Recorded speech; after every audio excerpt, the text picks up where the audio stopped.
Action. South Indian super star Rajinikanth కి తమిళనాడులో కోట్ల సంఖ్యలో వీరాభిమానులు ఉన్నారు. రాజకీయాలకు ఆయన అడుగు పెడితే వారి ఓట్లన్నీ ఆయనకి.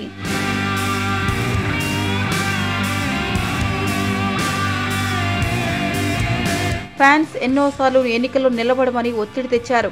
2014 ఎన్నికల్లో అయితే నరేంద్ర మోడీ బీజేపీలోకి రజనీకాంత్ను ఆహ్వానించారు.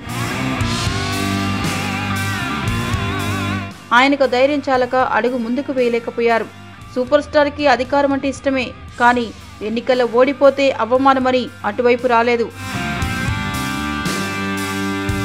ప్రస్తుతం తమిళనాడులో జరుగుతున్న రాజకీయ మార్పులు పరిశీలిస్తున్న రజనీకి తాను రాజకీయాలకు రావడం ఇది సరైన సమయం అని భావిస్తున్నారు.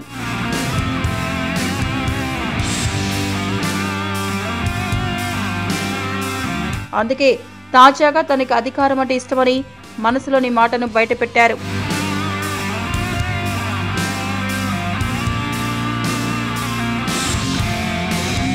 దీంతో అభిమానుల్లో ఆనందానికి హద్దులు లేకుండా పోయింది. రజనీకాంత్ కొత్త పార్టీ పెట్టేస్తున్నారని సంబరాలు చేసుకుంటున్నారు. ఎన్నికల్లో నిలబడితే తాను ముఖ్యమంత్రి అయ్యే ఆస్కారం ఎంత మేర ఉందనేది రజనీకాంత్ శాస్త్రీయ పద్ధతిలో సర్వే నిర్వహిస్తున్నారని కోలిడ్ వర్గాలు చెబుతున్నాయి. పార్టీ పేరు, జెండా, అజెండాలపై కూడా నిపుణుల మిత్ర బృందం గట్టిగానే కసరత్తు చేస్తున్నట్లు వెల్లడించాయి. ఈ పార్టీ బీజేపీకి మద్దతుగా ఉంటుందనేది ఖరారు అయిపోయిందంట. మరి ఈ సమాచారంలో ఎంతవరకు నిజ నిజాలున్నాయో మరికొన్ని రోజుల్లో తెలియనుంది.